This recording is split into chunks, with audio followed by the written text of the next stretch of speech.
For more on this, we're now joined in the studio by Mr. Gregory Yingnian Sang, our current affairs commentator, and Mr. Victor Gao, director of the China National Association of International Studies. Welcome, gentlemen, to World Insight tonight. Thank you. So this white paper is titled Historical Witness to Ethnic Equality, Unity and Development in Xinjiang. So as I've heard, Mr. Victor Gao, you came back from Xinjiang. So tell us about the achievements the government has made in the past 60 years to maintain ethnic unity and development.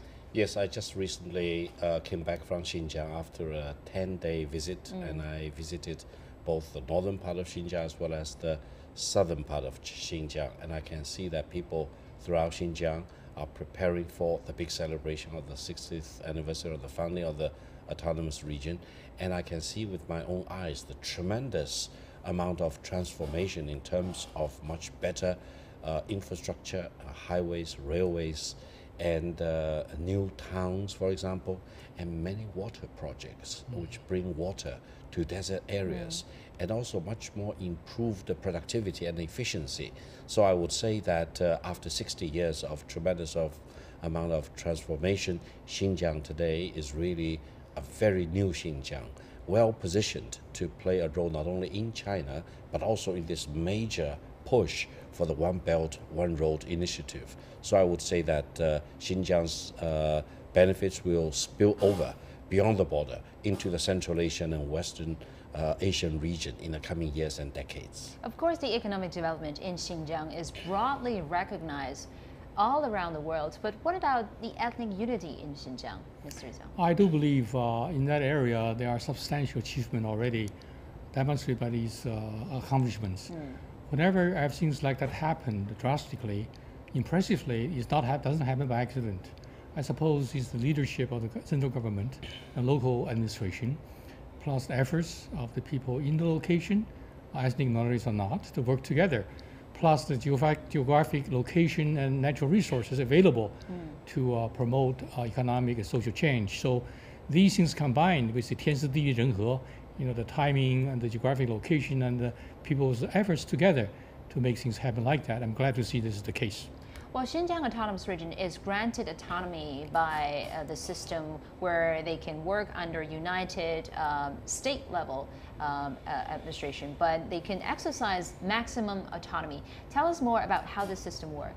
Well, for example, in Xinjiang right now, which occupies a total of 1.66 million square kilometers of land, accounting for about 1/6 of the total land mass of China.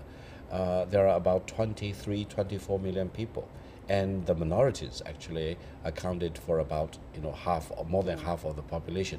But more than 50% of all the government officials in Xinjiang now are ethnic minorities. So that means the people from different ethnic groups, be them either Uyghurs or Mongolians or Kazakhs, etc., they can actually be important decision makers in the government. And it's not only at the autonomous region side, further down to the city side or to the township side. So now you have an autonomous county or autonomous city.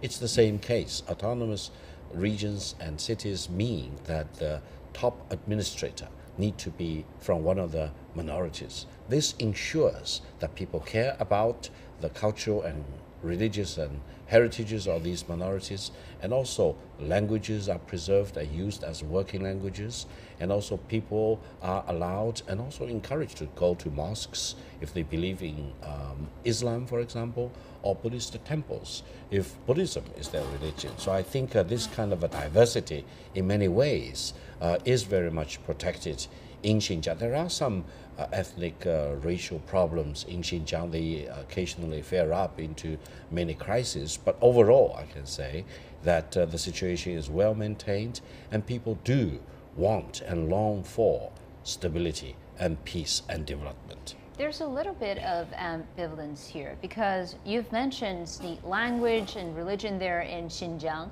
The language there is well protected, but there's a dilemma for young people, because if they opt for their local language, they might lose some chance of getting jobs in bigger cities, for instance, in Beijing, Shanghai, and Guangzhou. So how do you evaluate the delicate balance between local culture protection and a broader sense of a unity here in China? I think the national policy is such that applied in Xinjiang as well is to encourage bilingual, bicultural practices. If you speak the local dialect, by all means do that. At the same time, you need a communication tool to reach the larger population in China or elsewhere. So you have to speak the Putonghua, the regular language. I think the practice in Xinjiang now in education systems has been done just in that direction. So it's essential to maintain your roots, your connections with local people by speaking the local dialect. At the same time, you strive to learn the general dialect applied elsewhere. So I think at this point, the job is done in Xinjiang quite well. However, there are rooms for further improvement. The expression says, 百尺竿头更进一步. At the top of a 100-yard stick, you can climb further. So I think in Xinjiang, we have to strengthen many areas to give the people more chances for better education, employment opportunities, and religious freedoms, and connections with outside the world, and use resources strongly. Also improve the working administrative efficiency. So these factors combined will guarantee this location go further and get better, become a better place for everyone to stay in that location. But there are some controversy here because some mainland Chinese Han ethnic majority, they may argue that if we give preferential policies to those ethnic minorities, there is something unfair here. What's your take on this, Victor? Well, there are different ways to look at it. I would say that if you stand at a lower level of analysis, you may come up with many different ideas. But if we stand at the top level of analysis, looking at the national interest in China as a whole, then I would say giving preferential treatments to the minorities in China, which combined together only account for about less than 10% of the total population, that's not only necessary, that's actually generating overall better benefits for the whole country and for the whole nation of the Chinese people, comprised of 56 different ethnic groups. And you mentioned about languages. In Xinjiang, for example, or if we talk about Uyghurs as one of the ethnic groups over there, if they live in cities, for example, it's much better because they can speak Uyghur language as well as the Mandarin language, and there is no major problem. The problem exists when, for example, in Kashgar, where you have a very high concentration of Uyghurs, up to 90% in some of the villages or small townships, and then they are very much accustomed just to use their own dialect or Uyghur language, etc., and they do not feel it is necessary to learn the Mandarin language. But then they are also disadvantaged in a sense. And some people even say that learning Mandarin language is deprivation of the Uyghurs' cultural heritage. I strongly disagree.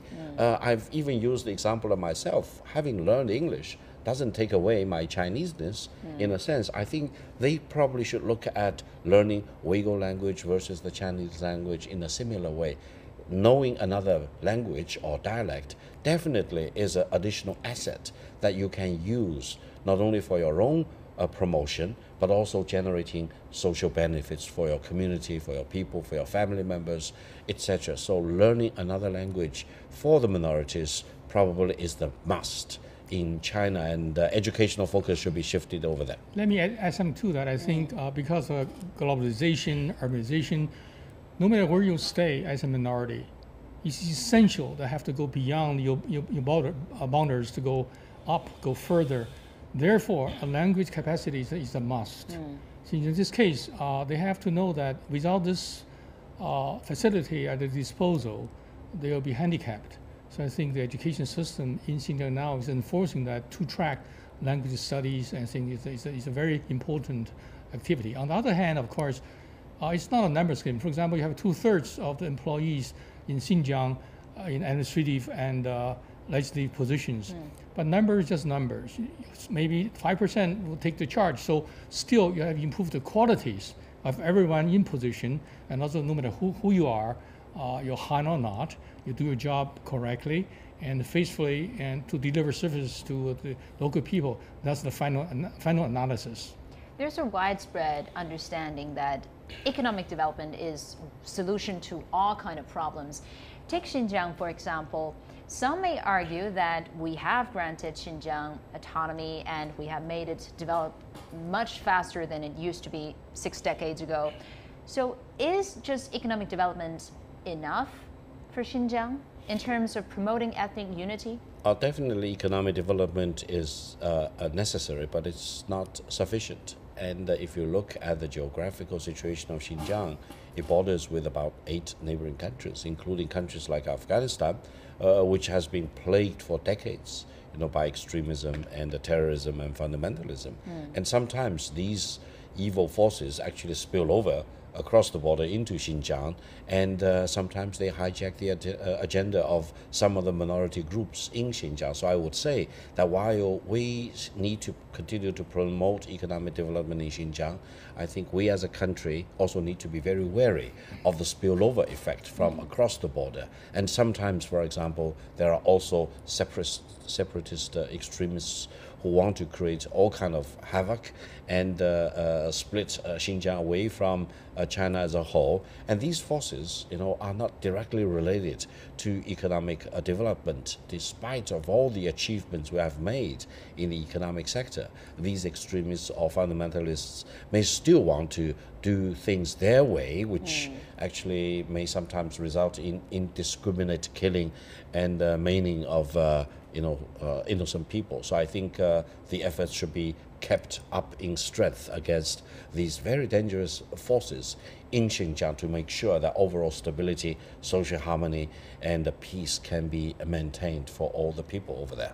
Yes, of course. I do believe, for example, to provide an environment in which people feel they're 安居乐业, they are safe secure to stay, and they're happy to work and play. Nevertheless, by having a good stomach is not sufficient. Humans are humans, looking for much more than that satisfaction, the physical satisfaction. Therefore, in Xinjiang, we have to continue to improve in other areas, be able to give them the hope to grow further, give them a chance to contact outside the world. By using the national policy today applied in Xinjiang for different programs, AIB and other One Belt One Road. So they should be informed, encouraged, maybe even educated to see the larger picture. I do believe the government has a role to play in that, to bring them out of the narrowed vision, whatever that is. For example, we select top students to go to other places to see the larger world, to educate it. I think one program done in Xinjiang is very helpful, to have a pairing assistance program. 17 provinces are paired up with the cities in Xinjiang, in the southern part of Xinjiang particularly, to provide support.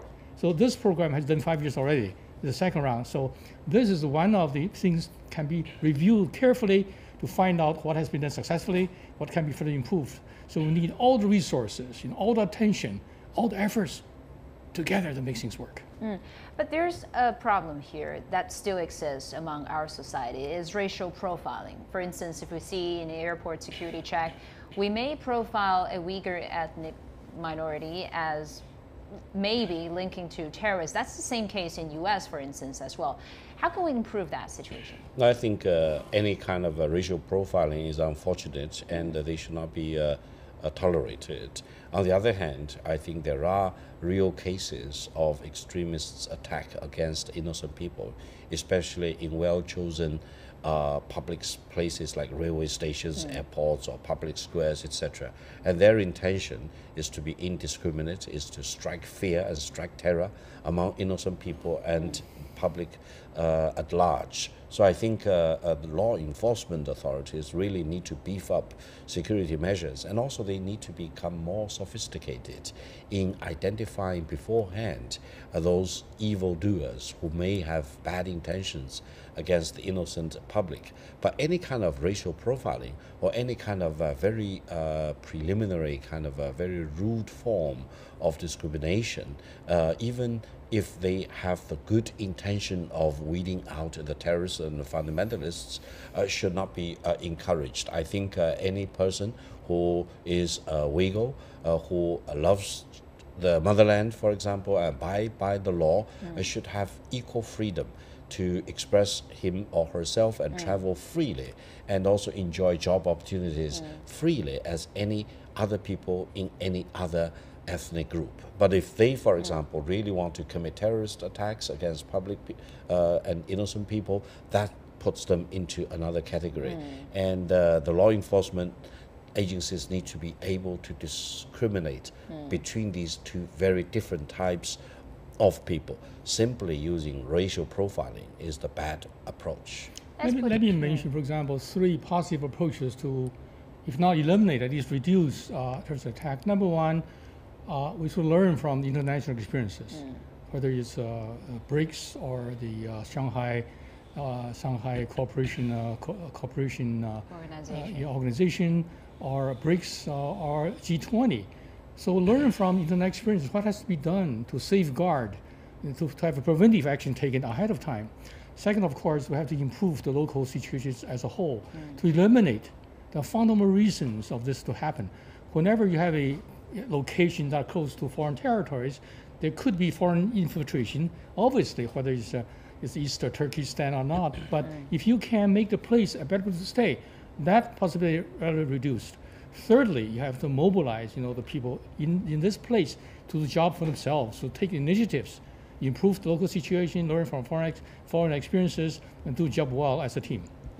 Let's improve our environment and improve our attitude towards all our ethnic minority fellow countrymen to improve our prosperity and unity. Thank you very much for your analysis on this. That was Mr. Gregory Yingnenzang and Mr. Victor Gao.